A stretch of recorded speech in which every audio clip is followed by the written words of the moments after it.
Right guys, so for this one I'm going to be doing a quick comparison between the prototype cars in RFactor 2 and Automobilista 2 as well. So for this I'm going to take the LMP2 car from RFactor, the Oracle 07, which is what we're in at the moment, and I'm going to compare that down to one of the prototype or the P2 class cars in Automobilista.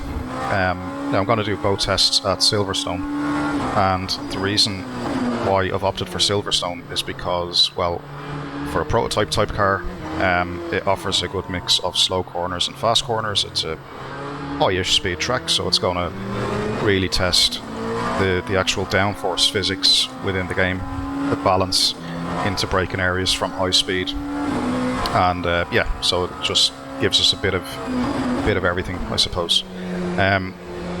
So the first thing I noticed is there's extra sounds in RFactor, and I haven't played this in a while, but yeah, the pneumatic gearbox sound that we get in the Audis and stuff in the Lamborghini GT3s, or well, a lot of race cars to be honest, is now in RFactor. I never noticed that before.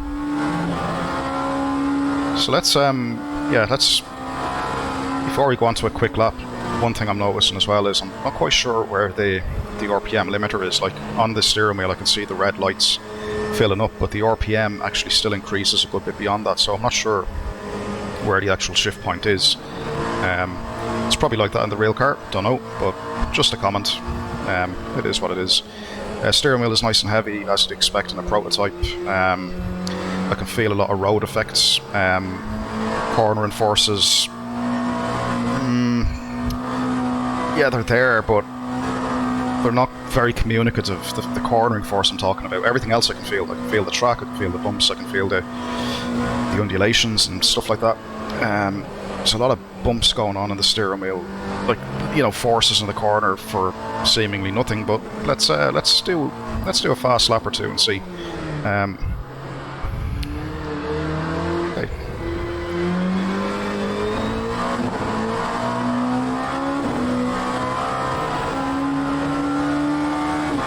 Yeah, I don't know when I should be changing gear, but I'll just leave it at the red lights.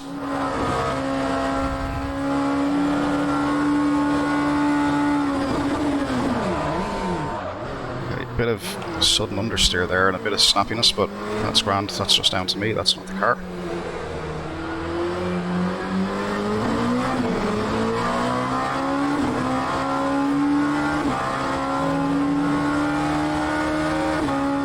Yeah, so the light is going right at 8,000, but the engine itself is going up towards 9, or 8.8 or 8.9 or something like that.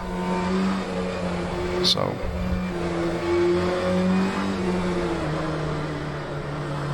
I'm just waiting and waiting and waiting. And, yeah, a bit understeery, but again, that's just down to the driver, not the car.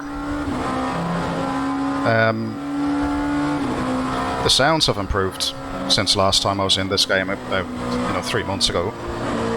So it does sound better than it did.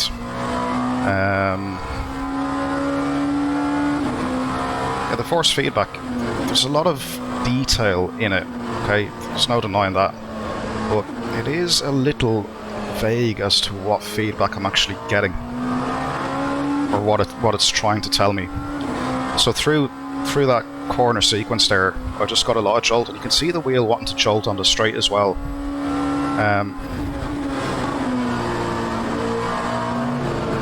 Okay, like, I mean, it's not terrible by any means, but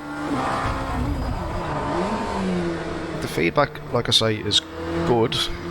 Well, no, let me rephrase that. The feedback is plentiful. I can feel a bit of cornering force ramping up now. Okay.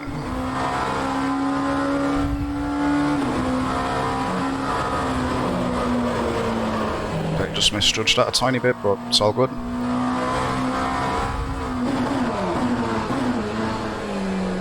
Yeah, I can't really, or at least I feel I can't really step on this in any meaningful way, because I don't know where the limit is. There's that little snap there at the back even was slow to kind of give me that information through the steering wheel, which is kind of a bit of a mindfuck really, because you're getting lots of detail in the wheel. There's a lot going on. Like, the steering wheel feels like it wants to come alive a little bit, but the actual information I'm getting, I'm not really sure what to do with it, and I'm not sure what it's modelling exactly. Yeah, I mean, I'm being super critical, of course, right? Because that's how to carry out these comparisons. I'll do one more lap and try and make it a better one. Okay, just pushed onto Narnia there. Again, some slow corners I can feel the understeer. The high speed ones I can't, maybe because it's the downforce. So is the force feedback simulating overall grip on the car, including downforce, or is it actually giving me the front axle of the tyre, which is what I would like to have, because it's a steering wheel I'm driving with after all. But I'm in a bit of a doubt as to what it's actually simulating, to be honest. I mean, that's not necessarily a good thing or a bad thing. It's just a thing, and it's something that I would have to adapt to coming into RFactor 2. If you're an RF2 player already, then this won't be an issue to you, because you're probably adjusted already to the force feedback and whatever it's giving.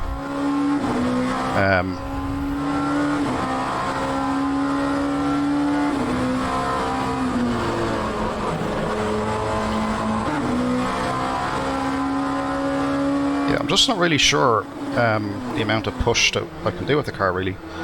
But I think with a bit more time in the game, I'll just park it here. I think with a bit more time in the game, I think it would become a lot more, it'd become a lot more maybe obvious as to what I should be doing. So on to the graphics and the presentation and stuff like that as well. I mean, the graphics and stuff have improved over the last while. There's no doubt about that. Some of the angles, some of the lighting effects are quite good. But to be honest, I mean, it would probably be a bit unfair to compare it to like something like AMS2 or ACC or something like that. But it does look decent, to be fair. Like, it does look good. It does look good. Like, it's not as bad as some other sims on the market. But it looks pretty decent. And I know from racing a couple of like Le Mans type races, maybe about 4 months ago, when I used to play this a bit more often, some of the replays, some of the camera shots and stuff that you would get would be really, really cool. But yeah, we'll leave this one here. I'll pause this one, and what we'll do is we'll jump into Automobilista 2 to Silverstone into one of the P2 cars, and we'll check back then. Right guys, here we are in Automobilista 2. We're in the Metal Moro Duratec P2 car. So these are endurance cars that run in the Brazilian endurance series. And just like an RFactor 2, it is a prototype, albeit maybe a little bit less than an LMP P2, maybe.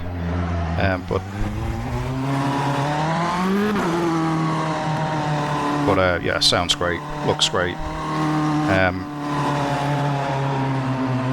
Yeah, I mean, graphically it's obvious that there's a bit more going on in Automobilista, but like I say, RFactor's on a slightly older engine, so we won't hold that against them too much. But yeah, the first thing you notice is the sound. It's a lot more raw. And it spits out the exhaust as well. That's cool. But yeah, let's jump on board.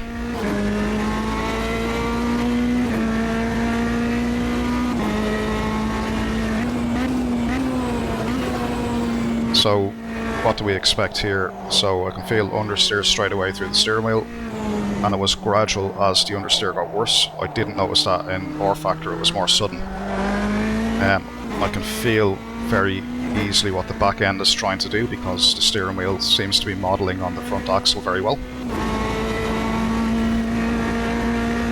I feel the curb interaction, and I can feel the gradual understeer. I've gotten way too hot there. Maybe the setup on the car is a bit off. But let's see how it is then through the high speed section here. Yeah, a little bit of an understeery setup on the car, but that's okay for the sake of this test. In fact, it could be a good thing. Yeah, I can feel the understeer much more obviously and more gradual compared to RFactor. I can feel bumps in the road, but they're a lot softer. just move the brake balance back a teeny bit. Oh, and even the snap under brake, and I like that. I like that, and I could feel that instantly through the steering wheel, what the car wanted to do, which was literally skip around on me. Oh, and again, that's really good. That's really good feedback.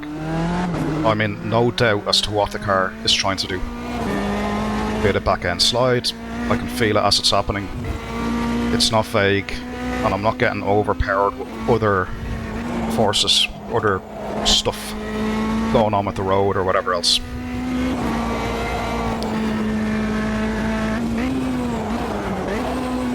There's that snappiness again on the brakes. That is really nice. As the weight is pitching forward, the back of it is obviously getting loose and squirrely. And like I say, from a a driving dynamics perspective, that's obviously true to life. I mean, Newton's law, gravity, weight, force, all of that good stuff. And even there on the brakes all the way in, I'm fighting the back, and I can feel it through the steering wheel. Oh, that's really good. And even trying to get out of the corner, I'm just wrestling with the back a little bit. This is damn impressive. This is the first time actually I've done a proper drive on that AMS2 1.4 update. Apart from ovals and all of the shiny new cars and track kind of combos that have been added. But jumping back into one of the cars that have been in the game already, that have just got the tyre update and the 1.4 treatment. My god, it's leaps forward again from the guys at Risa. This is damn good, guys. Damn good. What an update.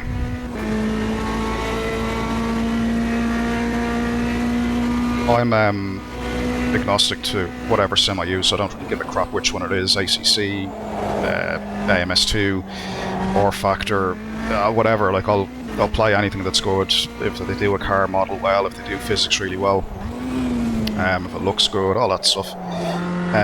I'm in for it. Like, I'm a sim racer first. I don't have like a fanboy element really to any particular sim, though ACC is my go-to GT3 normally.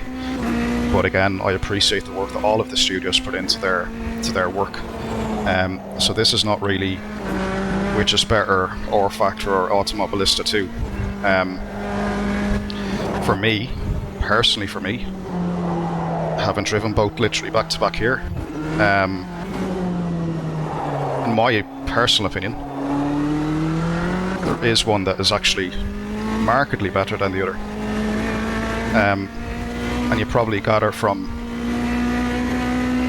me driving them which one that is. And that's not to say that, Jesus, nearly lost it there. But that's a good thing. I'll just run wide a little bit.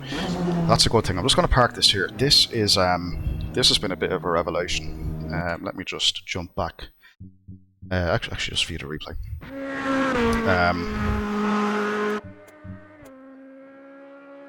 Graphically, I mean, it's great as well, isn't it? It sounds really good.